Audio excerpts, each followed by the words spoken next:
Hello students, मैं doctor Ajanta Gehlot, associate professor philosophy MS college Bikaner, आप सभी का आज के इस व्याख्यान में स्वागत करती हूँ।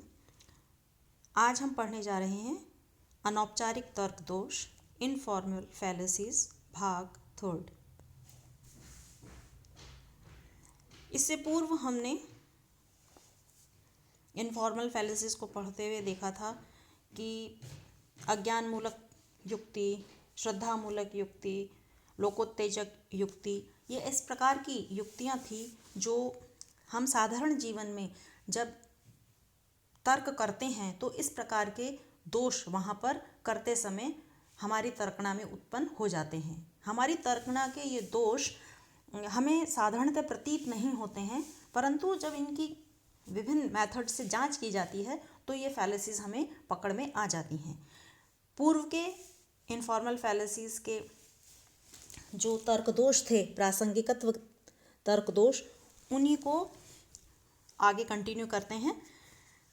इसमें अगला तर्क दोष है दयामूलक युक्ति, द अपील टू पिटी।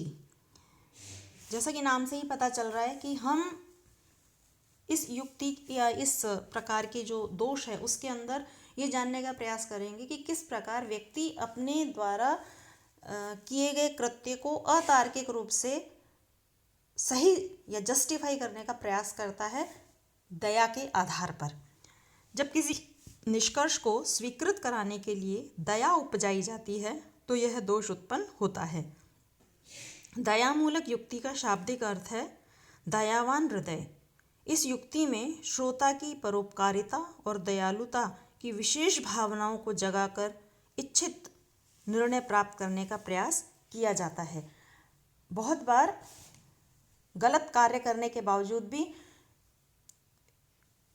जो व्यक्ति है, जो उससे पीड़ित व्यक्ति है, उससे या जो निर्णय देने वाला व्यक्ति है उससे यह अपेक्षा की जाती है कि वो अपनी दयालुता की भावना से या अपनी परोपकारिता की भावना से उस कृत्य को गलत ना मानते हुए और स्वीकार कर ले या उसको सत्य स्वीकार कर ले।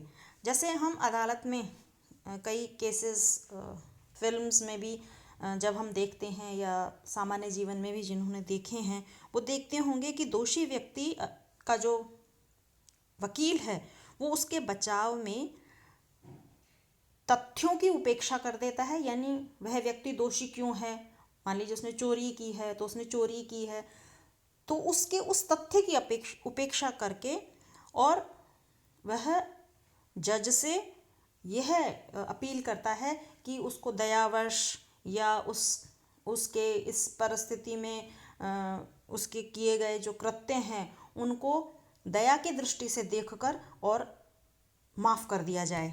जैसे कि कोई व्यक्ति यदि चोरी करता है तो वो कहेगा कि मैंने चोरी की, मैं तो चोरी नहीं करना चाहता था पर मैंने चोरी की क्योंकि मुझे अपने छोटे बच्चों का पेट पालन करना था, या तो मेरे घर में मेरे माता पिता बीमार थे। तो इस तरीके से उसके मन में एक दया उपजाई जाती है जिससे प्रभावित होकर जो निर्णय देने वाला है वह उसके गलत कार्य को भी नज़रअंदाज करके और मुक्त कर दे। तो दयामूलक युक्ति में हम किसी तर्क को उसकी तार्किकता के आधार पर नहीं बल्कि सम्मुख व्यक्ति के मन में दया उपजा के बदलने का प्रयास करते हैं।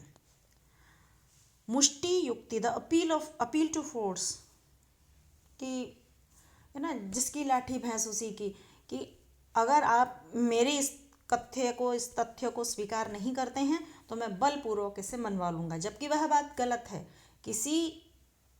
ऐसा आप देखते हैं बहुत सारे बाहुबल के इस तरीके के जो उदाहरण है वो हमारे चारों तरफ हमारी आम जिंदगी में हमें देखने को मिल जाते हैं, जहाँ पर धमकाकर, डराकर, बल के प्रयोग से व्यक्ति को गलत कार्य करने के लिए या गलत निर्णय पर जाने के लिए मजबूर किया जाता है। तर्क दोष, जब कोई व्यक्ति किसी निष्कर्ष को निकलवाने में शक्ति का सहारा लेता है, बल प्रयोग की धमकी देता है, तो यह स्पष्टतः तर्क दोष प्रतीत होता है।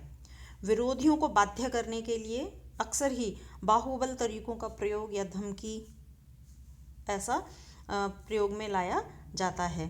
हम देखते हैं कि जब चुनाव आते हैं तो राजनीतिक विरोधियों के ऊपर दबाव डालकर वोट लेने की कोशिश की जाती है, उनके अगेंस्ट केसेस कर दिए जाते हैं, उनको आर्थिक रूप से कमज़ोर करने का प्रयास किया जाता है। मतलब उसके अंदर कोई ना कोई ऐसा प्रभाव जिससे कि बल प्रयोग या शक्ति का प्रयोग करके और अपनी बात मनवाने का जहाँ बात होती है वह मुष्टि युक्ति या द अपील टू फोर्स कहलाता है। असंगत निष्कर्ष, इररेलेवेंट कंक्लूजन, नाम से ही पता चलता है कि बात कुछ है और उससे कुछ और निष्कर्ष निकालने की कोशिश की जा रही है। यह तर्कदोष तब उत्पन्न होता है कि जब किसी खास निष्कर्ष को सिद्ध करने वाली युक्ति उस निष्कर्ष की बजाय किसी अन्य निष्कर्ष को सिद्ध करती है। इस प्रकार के निष्कर्ष को निकाल कर लोगों को मूर्ख बनाया जाता है, उनका ध्यान मुद्दे की बात से, काम की बात से हटाया जाता है और ऐसी भाषा का प्रयोग किया जाता है जिससे कि उनके अंदर वो इमोशंस, जो हमने लोकोत्तेजक युक्ति में पढ़े थे कि लोगों की इमोशंस को अराउज करके, उनकी भावनाओं को जागृत करके उनसे अपील की जाती है कि जिससे उनकी गलतियां छिप जाएं और इच्छित बात सिद्ध हो जाए। तो इस प्रकार से यह भी एक तर्क दोष है। फिर है व्यक्ति युक्ति। व्यक्ति युक्ति यानी अगेंस्ट द पर्सन। वाक्यांश व्यक्ति का अर्थ व्यक्ति के विरुद्ध है। यह एक दोषपूर्ण आक्षेप का नाम है जो निष्कर्ष पर नहीं बल्कि उस व्यक्ति पर आक्षेप करता है जो इसका समाधान करते हैं। अब इस प्रकार की युक्ति और भी स्पष्ट प्रकार की होती है जिसमें निष्कर्ष निकालने का प्रयास नहीं है। अब यहाँ पर जो व्यक्ति निष्कर्ष देने वाला है, जो उससे संबंधित व्यक्ति है, उसके ऊपर आक्षेप लगाकर यह युक्ति सिद्ध करने की कोशिश की जाती है, जिसके दो प्रकार हैं। व्यक्तिपरक युक्ति, या जिसे अब्यूसिव लांछनात्मक प्रकार की युक्ति, यानी कोई निष्कर्ष निकाला जाए, किसी व्यक्ति ने चोर को रंगे हाथ पकड़ लिया और वह जो पकड़ा गया व्यक्ति है वह बजाय यह कहने कि उसने चोरी की है या उस बात को स्वीकार करने के, पकड़ने वाले व्यक्ति के ऊपर लांछन लगाए, आक्षेप लगाए कि उसके कहने पर वो वहाँ आया था या उसका चरित्र उत्तम नहीं है या वह स्वयं ही चोरी करता है, ऐसा करके वो अपने कृत्य को छिपाने का जब प्रयास करता है तो वह व्यक्तिपरक युक्ति या लांछनात्मक युक्ति कहलाती है। इस प्रकार की युक्ति में जो कुछ भी कहा जाता है उसकी सत्यता को अप्रमाणित करने के स्थान पर प्रतिपक्षी व्यक्ति के चरित्र पर लांछन या आक्षेप लगाए जाते हैं, उसके चरित्र की निंदा की जाती है, उसके रैशनलाइज्ड जो बुद्धिमत्तापूर्ण जो तर्क होते हैं उनको नहीं माना जाता है, उसकी सत्यनिष्ठा पर प्रश्न किया जाता है। परंतु वास्तव में किसी व्यक्ति का चरित्र तार्किक रूप से उस व्यक्ति के कथन की सत्यता से असंबद्ध होता है। अर्थात भले ही कोई कितना भी आक्षेप लगा दे, कितना भी चरित्र हनन कर दे, परंतु वह अपने किए गए कृत्य को उससे असिद्ध नहीं कर सकता है। फिर है व्यक्तिपरक युक्ति परिस्थित्यात्मक, सर्कमस्टेंशियल। यहाँ पर परिस्थितियों को दोषित करके, व्यक्ति की परिस्थितियों को दोषित करके और मनोवांछित फल प्राप्त करने की चेष्टा की जाती है। यह तर्कदोष विश्वासों और इन विश्वासों को मानने की परिस्थितियों के बीच के संबंधों की प्रासंगिकता के कारण उत्पन्न होती हैं।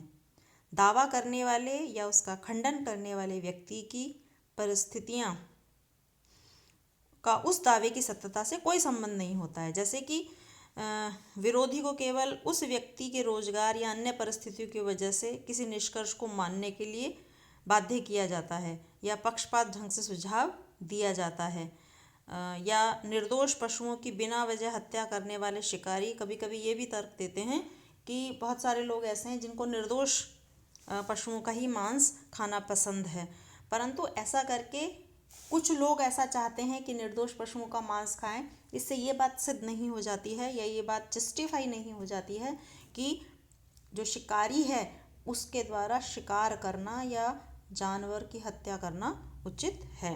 तो इस प्रकार से जो अनौपचारिक तर्क दोष हैं उनके ये विभिन्न प्रकार हैं, जिससे ये पता चलता है कि साधारण जीवन में हम सभी के द्वारा जो तर्क किए जाते हैं, उन तर्कों से जो निष्कर्ष निगमित किए जाते हैं वो हमें सदा यह लगता है कि सही हैं, परंतु दरअसल उन तर्कों से प्राप्त निर्णय इन किसी न किसी बात से प्रभावित होकर सत्य सिद्ध करने की चेष्टा की जाती है, जो कि उचित नहीं है। आगे के चैप्टर्स में इन दोषों को कैसे दूर किया जा सकता है, उनके मेथड्स के बारे में हम अध्ययन करेंगे। तब तक के लिए धन्यवाद।